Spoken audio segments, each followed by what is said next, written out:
Well, it's so good to be with you. You know what? I hardly think we need a sermon tonight after that beautiful testimony from Therese.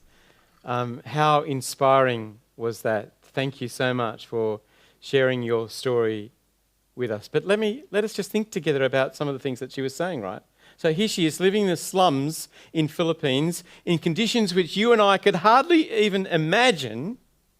We've only seen on television. We haven't smelt what it smells like. We haven't seen the lack of colour. We haven't seen the lack of, design via designer to put all the colours right on the walls or anything like that. Absolutely depressing, distressing, confronting. And no bathroom. Did you notice that? Where does she and her brothers go to the toilet? Well, they run over to grandmother's to go to the toilet. Can you imagine? And yet what did Therese say was her greatest need? And the greatest need for her brothers, and the greatest need for her mum and dad. It wasn't a new bathroom, it wasn't a new house, it wasn't to be out of the slums. It's to know Jesus. Greatest need in all the world that she could think of, that she could comprehend, that she knew, that she came to grasp and to understand, was to know Jesus. I wonder if that's how you see the greatest needs of people that you go to school with, that you're at uni with, you work with, or that you're retired with. As we look around us day by day, do we actually comprehend, do we actually understand that the greatest needs that everybody has in whatever generation they're at is to know Jesus? So older folk who are just trying to stay in their homes as long as they can and be independent for as long as they can and deal with the next round of medical appointments and physio and whatever, their greatest need is to know Jesus. The baby boomers who, that's like me, who don't want to confront that we're getting old and want to look at ourselves in the mirror and think that we're perpetually young and are often caught looking after grandchildren on the one hand and maybe elderly parents on the other, and don't like to face the reality of the debt that we now are paying for the way that we've spent our upbringing. But our greatest need is none of any of that. It's to know Jesus. And the one we call the options generation, you know why it's called the options generation? You know why the people of the options generation never RSVP to anything?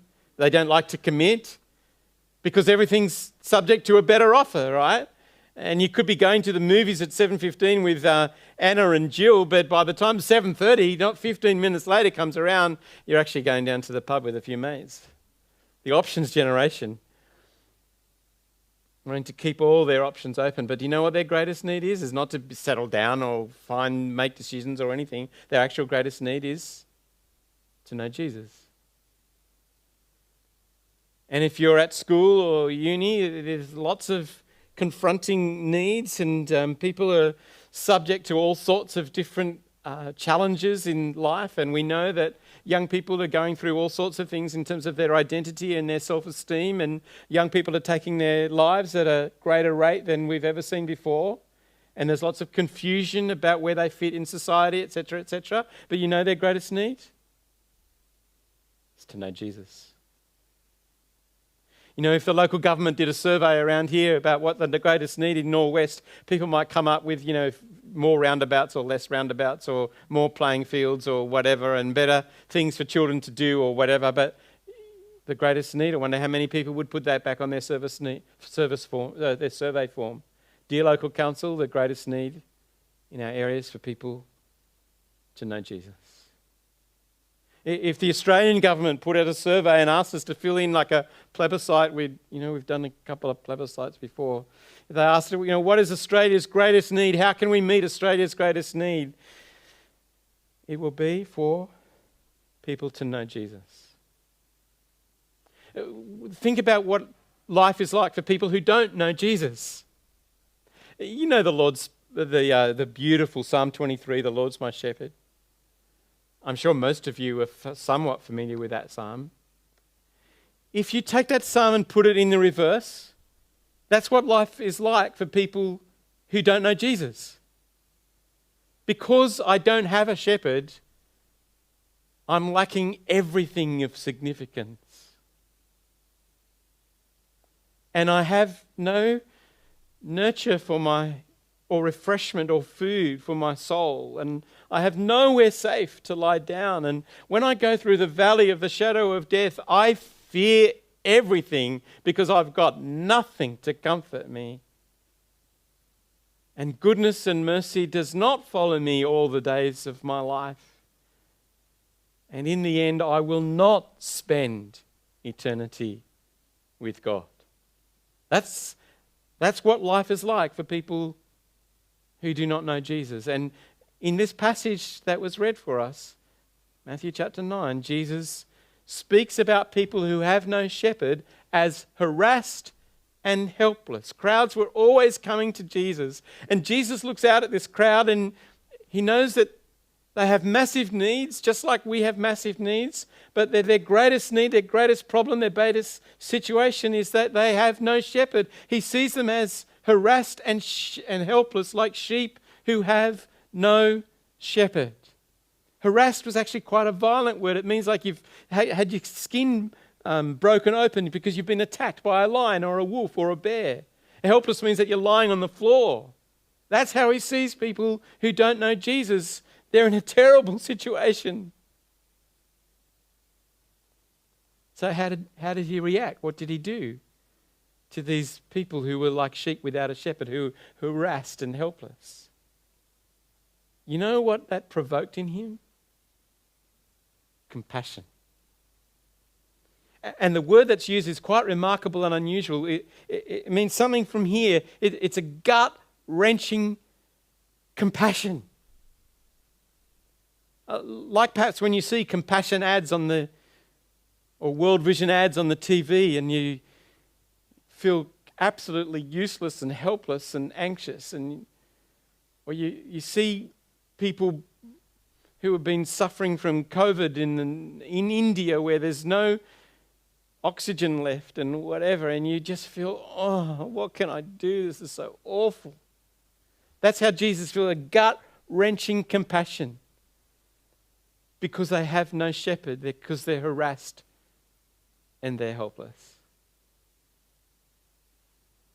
I wonder if you feel anything like that for the people in your life who have no shepherd, who are therefore harassed and helpless. Now, they may not look harassed and helpless to you, but we need Jesus' eyes, don't we, to see that that's their actual reality, to see that they're actually in danger.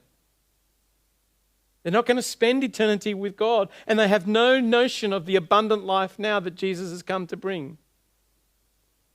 Is that how you see people? When you're wandering around at school tomorrow, will you actually see other people who don't know Jesus and remind yourself that, oh, these poor people, their greatest need is to know Jesus. They're harassed and helpless. They're like sheep without a shepherd. They've got no one to turn to. You know when you see this the most? At a non-Christian funeral.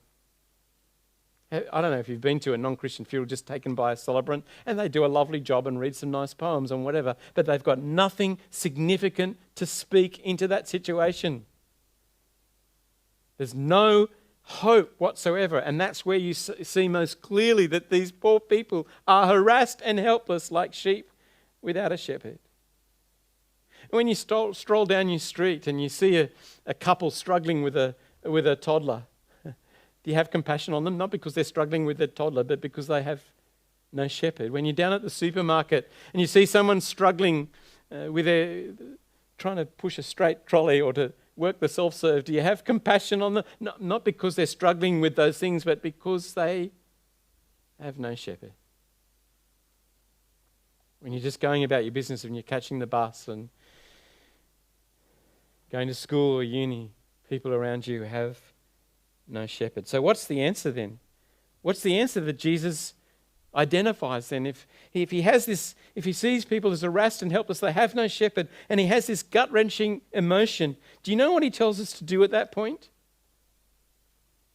He says, if you have it in front of you, he says, ask. Ask. Ask the Lord of the harvest to send more workers into the harvest field. Because that's what sheep who are without a shepherd need. They need people to speak into their lives to show them that they need a shepherd and to show them that that shepherd is Jesus. That's what they need.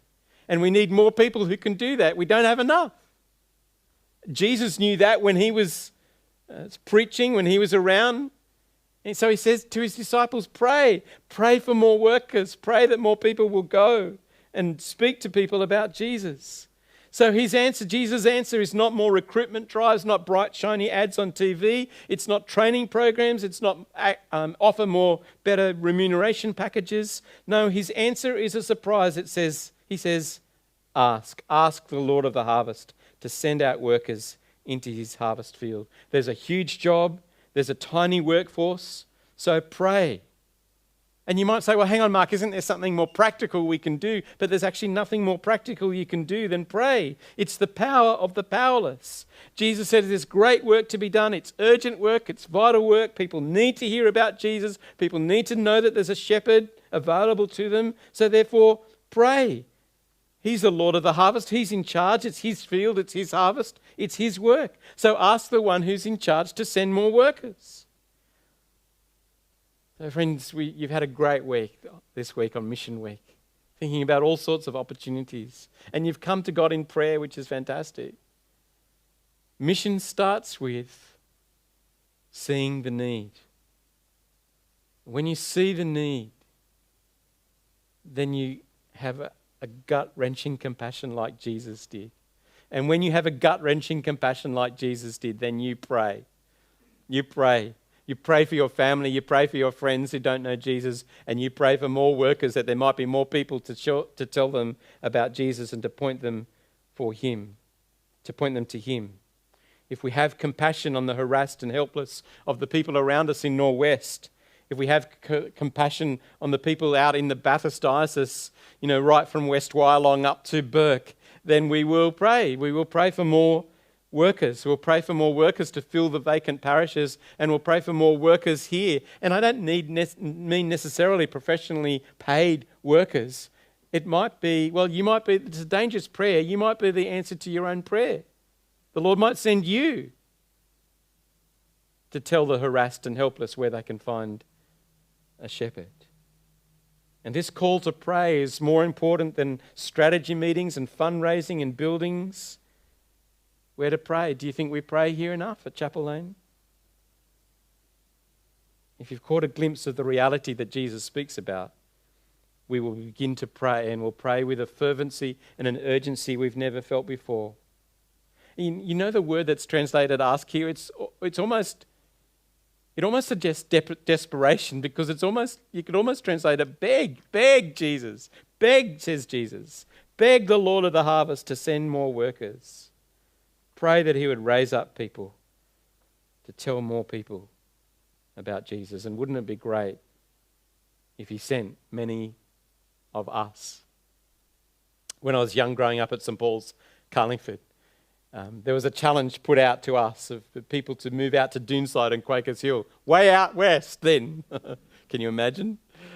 But challenging whole families to move out from Carlingford to Doonside, and to get involved in the life of the church there, and then later Quakers Hill. And you know what? Some people did. Not to be on staff as paid ministers, but just to be part of revitalising churches. Here's an invitation to you. Why don't you consider moving out to Bathurst if you're in a position to consider doing that, or moving into one of our little towns. Here's an invitation. Go join a dying church. There's not many people in our church under 70, so you wind the clock forward another 10, 15 years, we lock the doors because everyone's dead. Unless we work to revitalise these churches. So you could come and live out there. People can work anywhere these days. And come and live and work out there and enjoy beautiful country air, fresh air. There's pretty good internet in most of the places. Coffee's getting better. All those things hardly matter, do they, really? But may the Lord lay it on your heart to come and help revitalise a dying church out there. That would be fantastic, wouldn't it? Or to be here, right where you are, and for the Lord to use you right where you are here, to point people to the shepherd, to the great shepherd, to the shepherd who laid down his life for his sheep, so that dying people might be saved, so that unforgiven people might be forgiven. Father, please send more people into the communities of the Norwest who can say something about the shepherd. Send more workers. Lord, please send more paid workers and send more just ordinary people out who can speak about Jesus. And please send more workers into the very ripe and harvest field, the very right harvest field of central and western New South Wales.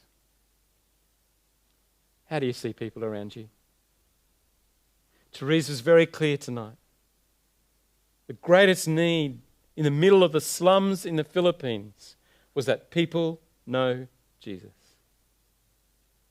The greatest need, all the people you live around here, everyone you'll pass in the car tonight on the way home, is that they know Jesus. For without Jesus they are harassed and helpless like sheep without a shepherd. Therefore ask the Lord of the harvest to raise up more workers to point them to the great shepherd, so that they too will be able to join us in saying, the Lord is my shepherd. There's nothing I need. The Lord is my shepherd. He makes me lie down in green pastures, leads me beside quiet waters. The Lord is my shepherd. And therefore, when I go through the valley of the shadow of death, I will fear no evil, for your rod and your staff, they comfort me. The Lord is my shepherd, and therefore goodness and love will follow me all the days of my life, and I will dwell in the house of the Lord forever. We want more and more people to be able to say that psalm with joy and confidence and life, don't we? May the Lord give us his heart of compassion for the lost and a boldness and a courageous attitude which asks the Lord of the harvest for more workers. And may we be open to being the answer to those prayers. Amen.